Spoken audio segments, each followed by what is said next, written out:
10th class science exam 14 मार्च 2026। इस video में बात करने वाले हैं हम psychology of science examiner, common mistakes जो आप करते हैं एंड मेन टॉपिक्स। शुरू करते हैं। ये आज का कंटेंट इंडेक्स रहने वाला है। इसमें हम बात करने वाले हैं सबसे पहले इम्पोर्टेंट टॉपिक्स की, फिर चैप्टर डिवाइडेशन, मतलब चैप्टर को डिवाइड किया हुआ है 3 भाग में। आपको पता ही है कि एक बायोलॉजी, फिजिक्स और केमिस्ट्री में किया हुआ है, वो भी मैं आपको बताऊंगा। साइकोलॉजी ऑफ एग्जामिनर भी मैं बताऊंगा। आपका माइंडसेट कैसा होना चाहिए वो भी बताऊंगा। इंस्ट्रक्शंस जो इस पेपर के लिए वो भी बताऊंगा। और 10 कॉमन मिस्टेक जो आप साइंस के एग्ज़ाम में करते हैं वो भी मैं आपको बताऊंगा, जो आपको एग्ज़ाम में नहीं करनी है। तो शुरू करते हैं। तो ये मेरे को बताया था अनन्या 0407 में। मुझसे पिछली वीडियो में गलती हो गई थी, नाम में मैंने अनन्या बोल दिया था, पर अनन्या ये है। और मेरे पास जो कमेंट प्राप्त होते हैं वो ऊना, कुल्लू, बिलासपुर, चंबा, किन्नौर, दबोटा, नालागढ़ से, कांगड़ा, मंडी, कसौली से मिलते हैं। पता लग रहा है कि आप कहाँ कहाँ से मेरी वीडियो को देख रहे हैं। सिरमौर वाला मेरे पास अभी एक भी नहीं आया, और भी कई सारे ज़िले हैं जो नहीं आए, तो अगर वो भी देख रहे हैं तो प्लीज़ कमेंट कर दें इसमें। अब बात करते हैं इम्पोर्टेंट टॉपिक्स की। ये सिर्फ 10 टॉपिक्स है। अगर आप इन सभी को कर लेते हैं तो आप लास्ट डे भी पास हो जाएंगे साइंस के एग्ज़ाम में, कल के दिन, अगर आप इसको पूरा पढ़ लेते हैं। सबसे पहले बात करते हैं केमिकल रिएक्शन की। केमिकल रिएक्शन एंड इक्वेशंस, रासायनिक अभिक्रिया और समीकरण। तो रासायनिक अभिक्रिया और समीकरण करना है आपको। दूसरा है एसिड, बेसिस एंड साल्ट्स, अम्ल, क्षारक और लवण। आपको अम्ल के बारे में पढ़ना है, क्षारक के बारे में पढ़ना है, लवण के बारे में पढ़ना है। आपको रासायनिक अभिक्रिया और समीकरण पढ़ लेने हैं। तीसरा है मेटल्स और नॉन मेटल्स, धातु और अधातु आपने पढ़ लेना है। लाइफ प्रोसेसेस, जीवन प्रक्रियाएं आपने पढ़ लेना है। कंट्रोल एंड कोऑर्डिनेशन, नियंत्रण एंड समन्वय, ये आपको कर लेना है। इसमें तंत्रिका तंत्र वगैरह है, नर्वस सिस्टम, वो आपको कर लेना है। Human eye and colourful world, मानव नेत्र, रंग बिरंगा संसार आपको कर लेना है। विद्युत आपको कर लेना है, इसमें न्यूमेरिकल है।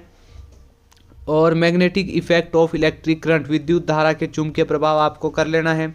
आवर इन्वायरमेंट, हमारा पर्यावरण आपको कर लेना है। सोर्स ऑफ एनर्जी, ऊर्जा के स्रोत आपको कर लेने हैं। ये टॉपिक है, ये चैप्टर का नाम नहीं है, ये टॉपिक है उसके, तो आपको उस हिसाब से इसको कर लेना है। नेक्स्ट चलते हैं, अब डिवीज़न की ओर चलें। तो आपकी जो केमिस्ट्री के चैप्टर हैं वो आपके पहले जो है जो पहले 4 चैप्टर हैं, 4 तक आपके ये रसायन विज्ञान के जो है ये जो 4 हैं ये आपके रसायन विज्ञान केमिस्ट्री से रिलेटेड हैं। रासायनिक अभिक्रिया एवं समीकरण आपका केमिस्ट्री से है। अम्ल, क्षारक एवं लवण आपका केमिस्ट्री से। धातु एवं अधातु आपका केमिस्ट्री से। कार्बन एवं उसके यौगिक आपके केमिस्ट्री से है। तो केमिस्ट्री में आपको जो है ये चैप्टर्स हैं। नेक्स्ट चलते हैं, बायोलॉजी की ओर चलते हैं। तो बायोलॉजी से आपको जो अध्याय आपका 5वां चैप्टर है वो लाइफ प्रोसेसेस, जैव प्रक्रम, ये आपका बायोलॉजी से है। 6ठा चैप्टर है आपका नियंत्रण एवं समन्वय, कंट्रोल एंड कोऑर्डिनेशन, ये आपका बायोलॉजी से है। जीव जनन कैसे करते हैं, ये आपका बायोलॉजी से है। How do organism reproduce. 8वां चैप्टर है अनुवंशिकता, हर्डिटी। और 13वां चैप्टर भी आपका बायोलॉजी में है, हमारा पर्यावरण, आवर इन्वायरमेंट, ये भी आपका बायोलॉजी के अंदर जो है आता है। अब बात करते हैं भौतिक विज्ञान, फिजिक्स की।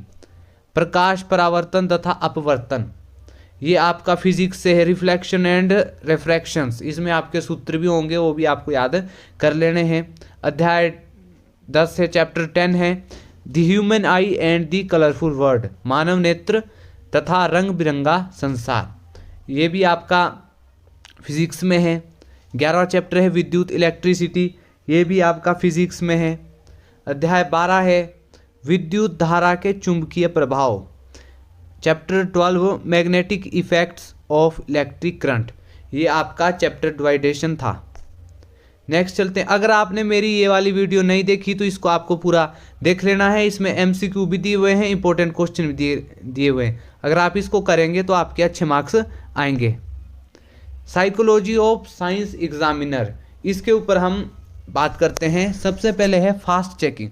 अब एग्जामिनर को क्या होता है कि उसको फास्ट चेकिंग करनी होती है। उसके पास हजारों की संख्या में पेपर होते हैं। ऐसा नहीं है कि उसके पास सिर्फ आपका ही पेपर आएगा एक, वो बिल्कुल आराम से देखेगा। तो आपको पेपर उस हिसाब से लिखना है कि एग्जामिनर को आपका पेपर चेक करने में कम समय लगे। तो क्योंकि वो फास्ट चेकिंग करता है तो आपको ऐसे लिखना है कि फास्ट चेकिंग में आपको अच्छे नंबर मिल जाए। दूसरा पॉइंट है डायग्राम अट्रैक्शन। जब आप डायग्राम बनाते हैं तो मेनली आप जो आदमी की ह्यूमन साइकोलॉजी है वो आपकी पेंटिंग है वो आकर्षित करती है आदमी को। इसलिए आपको जो आप डायग्राम बनाएंगे वो एग्जामिनर को स्वाभाविक रूप से आकर्षित करेगा। और डायग्राम में आप ऐसा कर सकते हैं कि कुछ जो अंग है उनको आप कलर से भी दर्शा सकते हैं, उसमें आपने पेंट कर लेना है। नेक्स्ट चलते हैं, थर्ड पॉइंट है टू दी पॉइंट। तो साइंस का जो आपका विषय है ये कहानी का विषय है नहीं, ये आपका जो तथ्य है तथ्य परक विषय है। आपको इसमें तथ्य जो है देने पड़ते हैं, आप कोई भी इसमें स्टोरी वगैरह नहीं लिख सकते। इसमें आंसर टू दी पॉइंट होना चाहिए, जो प्रश्न में पूछा है वही आपको इसमें बताना है। चौथा पॉइंट है डिफरेंस क्वेश्चन।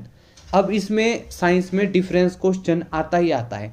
तो डिफरेंस क्वेश्चन को आपने कैसे करना है वो मैंने आपको वीडियो में बताया हुआ है, प्रेजेंटेशन, साइंस प्रेजेंटेशन वाली वीडियो में, वो आपने देख लेना है कि डिफरेंस क्वेश्चन को आपको कैसे हैंडल करना है। अब पांचवा पॉइंट है साइंटिफिक वर्ड्स। जब एग्जामिनर आपकी कॉपी चेक कर रहा होता है तो वो यही सबसे पहले देखता है कि क्या इसने जो वैज्ञानिक शब्दावली है, विज्ञान की शब्दावली है, साइंटिफिक वर्ड है, उसका यूज़ किया है कि नहीं किया है। अगर उसने नहीं किया है तो इसका मतलब वो बच्चा नहीं पढ़ता है, उसने साइंस विषय को अच्छे से नहीं पढ़ा है। और जिसने पढ़ा है वो स्वाभाविक रूप से आपका वैज्ञानिक जो शब्दावली है उसका प्रयोग करता है। तो आपको क्या करना है, अधिक से अधिक साइंटिफिक वर्ड्स का प्रयोग करना है जो विज्ञान के हैं। सामान्य भाषा के शब्द नहीं होते हैं, जो सिर्फ विज्ञान के शब्द होते हैं वे होते हैं वैज्ञानिक शब्द। नेक्स्ट चलते हैं, सिक्स्थ पॉइंट है नीट एंड क्लीन। जब एग्जामिनर आपका पेपर चेक करता है, कम समय होता है उसके पास, कम समय में उसको चेक करना होता है, तो जब वो देखता है कि ये नीट है, पेपर क्लीन है, तो वे फुल मार्क्स देता है। No diagram. अब मैंने ऊपर बोला था आपको कि डायग्राम बनाना है, यहाँ मैं बोल रहा हूँ कि डायग्राम नहीं बनाना है। डायग्राम आपको कहाँ नहीं बनाना है, जहाँ ज़रूरत ना हो। आप कई बारी ऐसे क्वेश्चनों में डायग्राम बना देते हैं जिसमें कोई ज़रूरत होती नहीं है, क्वेश्चन में पूछा ही नहीं होता है, तो ऐसे में आपके नंबर बढ़ने की जगह घट जाते हैं क्योंकि आपको वो पूछा ही नहीं होता है। ये थी psychology of science examiner. Next चलते हैं, ये आपका माइंडसेट है। माइंडसेट है कि क्या होना चाहिए आपका माइंडसेट। पहला पॉइंट है more revision less practice on new topic. इसका मतलब है कि आपको अधिक से अधिक रिवीजन करना है, जो आपने पढ़ा है उसको दोबारा पढ़ना है, और जो नए टॉपिक है जो आपने नहीं पढ़े हैं किसी कारण से उनको आपको रहने देना है। अगर आपको पढ़ना है तो एक आपने मोटा मोटा उसके ऊपर जो है पढ़ लेना है, डीपली उसमें नहीं घुसना है क्योंकि आपने साल भर नहीं पढ़ा। अगर आपने पढ़ा है तो गुड है। सेकंड पॉइंट है don't get up too late. इसका मतलब है कि आप रात देर तक जगे रहते हैं पढ़ने के चक्कर में, पर इससे क्या लॉस होता है, आपका जो स्ट्रेस लेवल है वो बढ़ जाता है। तो आपको क्या करना है, टाइमली आपको सो जाना है, 9:30-10 बजे के करीब आपको सो जाना है, और सुबह आपको जिस हिसाब से आपकी नींद खुलती है उस हिसाब से आपको उठ जाना है। थर्ड पॉइंट है डोंट बी नेगेटिव। अब आप क्या करते हैं, नेगेटिव पहले ही सोच लेते हैं, नकारात्मक पहले ही सोच लेते हैं, तो जो आपका एग्ज़ाम है उससे पहले ही आप उस एग्ज़ाम में हार जाते हैं। तो इसलिए आप पॉजिटिव सोचें, पॉजिटिव रहें और एग्ज़ाम को अच्छे से करें। अब फोर्थ पॉइंट है read all formulas correctly again and again. जो आपके न्यूमेरिकल क्वेश्चनों के फॉर्मूलाज है, खासकर जो आपके फिजिक्स वाले पार्ट के फॉर्मूला है वो आपको अच्छे से कर लेने हैं। भौतिक विज्ञान के फॉर्मूला आपको अच्छे से कर लेने हैं। फिफ्थ पॉइंट है note main point in a page and read again and again. अब आपको एक ऐसा पेज बना लेना है जिसको आप बार बार पढ़ेंगे, जिसको आप सोने से पहले पढ़ेंगे, सोने के बाद पढ़ेंगे, जब आपका रेस्ट का टाइम होगा तब बिना टेंशन के आप उसको पढ़ेंगे। इस हिसाब से आप उसको पढ़ेंगे तो बार बार जब आप उसको पढ़ेंगे तो आपको वो याद हो जाएंगे। ये आपका माइंडसेट होना चाहिए। नेक्स्ट चलते हैं, इंस्ट्रक्शंस की ओर चलते हैं। तो पहला है राइट क्वेश्चन नंबर करेक्ट।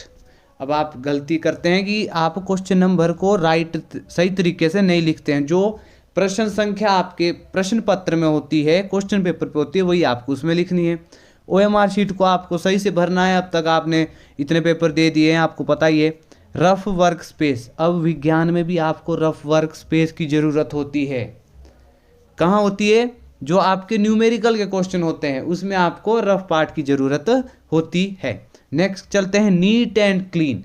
लिखाई आपकी भले ही जैसी भी हो, पर आपको ऐसी लिखाई में तो कम से कम लिख ही लेना चाहिए जो एग्जामिनर को समझ आए।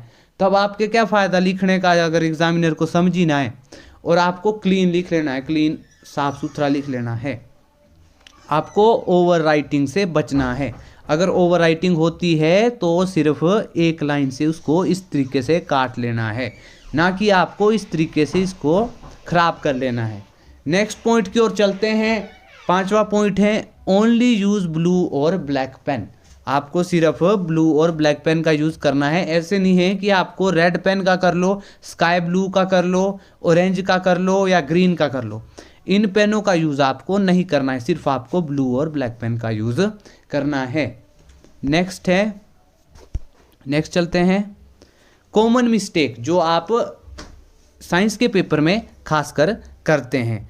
और यही मेन पॉइंट है, वीडियो का जो मेन उद्देश्य है वो आपका इसी पर फोकस्ड है। तो don't focus on question, only answer. ये आपकी सबसे बड़ी गलती है। सबसे बड़ी गलती कैसे है कि आप ज़्यादा फोकस किस पे करते हैं? आंसर देने पे करते हैं कि जल्दी जल्दी आंसर देना है। क्वेश्चन आप देखते नहीं हैं। क्वेश्चन में कुछ ऐसे शब्द होते हैं जो पूरे उसको अर्थ को ही बदल देते हैं, कहीं नहीं होता है, कुछ ऐसे शब्द होते हैं। तो आपको क्वेश्चन को ध्यान से पढ़ना है, उसके बाद ही आंसर को करना है। दूसरी गलती करते हैं, नो डायग्राम। जहाँ आपको डायग्राम पूछा होता है वहाँ आप डायग्राम नहीं करते हैं। ये आपकी सबसे बड़ी गलती है। आप सोचते हैं कि मेरे को उसके नाम पता है, इसके लेबल्स के नाम पता है, इस अंग के नाम पता है, वही आप लिख देंगे, डायग्राम आप नहीं बनाएंगे। तो मैंने बोला है कि डायग्राम ऐसा एक विषय है, एक ऐसा सब्जेक्ट है जिसको आप करेंगे तो पूरे नंबर आपको मिल जाएंगे। नेक्स्ट चलते हैं, रॉन्ग लेबल ऑन डायग्राम। अब जब आप डायग्राम बनाते हैं तो उसमें क्या करते हैं? जैसे मान लो आप मानव श्वसन तंत्र को कर रहे हैं, तो आप जो आपकी नलिका होती है उसको आप बोल रहे हैं फेफड़े, और जो आपके फेफड़े हैं उसको बोल रहे हैं आप डायफ्राम। तो ये तो कुछ गलत हो गया ना। तो आपको सही ढंग से जो अंग जैसा भी है उस हिसाब से उसको एरो दिखा के करना है। नेक्स्ट चलते हैं, चौथा क्वेश्चन है स्कीप यूनिट्स। अब आप क्या करते हैं कि जो आपकी यूनिट्स है उसको आप स्कीप कर देते हैं। यूनिट्स कैसी होती है? जैसे आपकी जूल होती है जे, और आपकी कई सारी ऐसी यूनिट्स होती है जो साइंस की है, जो अलग अलग उसमें विषय में होती है। तो आप उसको स्कीप कर देते हैं, सिर्फ आंसर अंकों में लिख देते हैं, उसके पीछे कुछ नहीं लिखते जो उसकी यूनिट होती है। तो आपको ये गलती बिल्कुल भी नहीं करनी है। 5वां पॉइंट है डायरेक्ट आंसर, स्कीप स्टेप्स। अब आप न्यूमेरिकल का ये मेन वो है कि न्यूमेरिकल में आप क्या करते हैं, बीच के जो सारे स्टेप्स है वो आप रफ पार्ट में कर देते हैं, और आप नीचे वहाँ क्या दिखाते हैं, जो मेन कॉपी है डायरेक्ट आंसर दिखा देते हैं। जो एग्जामिनर को क्या संदेश देता है कि आपने उसको रटा है, आपने उसको समझा नहीं है। क्योंकि रफ को तो वो कभी चेक करता ही नहीं है, अगर सीधी बात की जाए। अगर कर भी ले तो फिर भी इतना वो ध्यान उसमें नहीं देता है। तो आपको डायरेक्ट आंसर नहीं करना है, आपको स्टेप बाय स्टेप करना है। हाँ, अगर आपने प्रेजेंटेशन अच्छी करनी है अपनी, तो आप क्या करें, ये वाली वीडियो मेरी देख लें, मेरे चैनल पे आप इसको चेक कर सकते हैं। Next, common mistakes number 6, wrong formula apply. अब न्यूमेरिकल वाले क्वेश्चन में आप क्या करते हैं कि फॉर्मूला गलत अप्लाई करते हैं। पूछा कुछ और होता है, फॉर्मूला आप कुछ और लगा देते हैं। तो ये भी आपकी एक मिस्टेक है। 7th मिस्टेक है नॉट यूज़ कीवर्ड्स। इसका मतलब क्या है, ऐसे शब्द विज्ञान के ऐसे शब्द जो वैज्ञानिक होते हैं, जो वैज्ञानिक शब्द है, जो विज्ञान में सिर्फ यूज़ किए जाते हैं, साधारण भाषा में प्रयोग नहीं किए जाते, ऐसे शब्दों का प्रयोग आप नहीं करते हैं। तो ऐसे शब्दों का आपको प्रयोग करना है जो सिर्फ साइंस विषय के स्पेशल शब्द होते हैं। उदाहरण के लिए जैसे शब्द हैं आपके अभिकारक है, उत्पाद है, प्रतीकात्मक है, ऐसे जो शब्द आपके कीवर्ड्स होते हैं विज्ञान विषय में, तो ऐसे शब्दों का आपको प्रयोग करना है। जैसे विलियन हो गया आपका, ऐसे ऐसे शब्द हैं। अब नेक्स्ट करते हैं लॉन्ग एंड शॉर्ट आंसर। अब आप क्या गलती करते हैं, जहां आपको लंबे क्वेश्चन क्या बोलते हैं लंबा लिखना होता है, मतलब लॉन्ग आंसर लिखना पड़ता है, वहां आप शॉर्ट में कर देते हैं। जहां आपको शॉर्ट दिया होता है वहाँ आप लॉन्ग करते हैं। वो ऐसा क्यों करते हैं, क्योंकि आपको वो आता है, और जो नहीं आता है उसको आप शॉर्ट में कर देते हैं। ऐसा नहीं करना है आपको।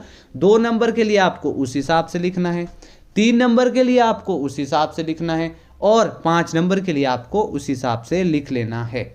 और आपको टाइम का विशेष ध्यान रखना है। मैंने एक पॉइंट इसमें नोट नहीं किया कि आप टाइम की ओर बिल्कुल भी ध्यान नहीं देते, टाइम मैनेजमेंट आपका नहीं होता है। तो आपको टाइम के ऊपर फोकस करना है, क्योंकि जो आपको क्वेश्चन नहीं भी आते हैं उस पर आप दिमाग लगा के कुछ ना कुछ तो करके आ ही सकते हो। नेक्स्ट चलते हैं क्वेश्चन नंबर। अब आप क्वेश्चन नंबर में भी गलती करते हैं। मैंने पीछे भी इंस्ट्रक्शन में बताया कि आप क्वेश्चन नंबर को सही से नहीं लिखते हैं, तो आपको क्वेश्चन नंबर को सही से लिख लेना है। जो आपको सिंबल है उसी हिसाब से लिखना है। ऐसा नहीं है कि वहाँ 1 लिखा हुआ है आप वहाँ उसको ए बना रहे हैं, इस हिसाब से नहीं करना है। आपको अगर वहाँ 1 लिखा है क्वेश्चन पेपर में तो उसको 1 ही रहने देना है, जहाँ ए लिखा है वहाँ ए ही रहने देना है। तो ये सारी कॉमन मिस्टेक्स थी। तो ये था आज का topic. Like share and subscribe करना बिल्कुल भी ना भूलें, and comment for new topics. Thank you.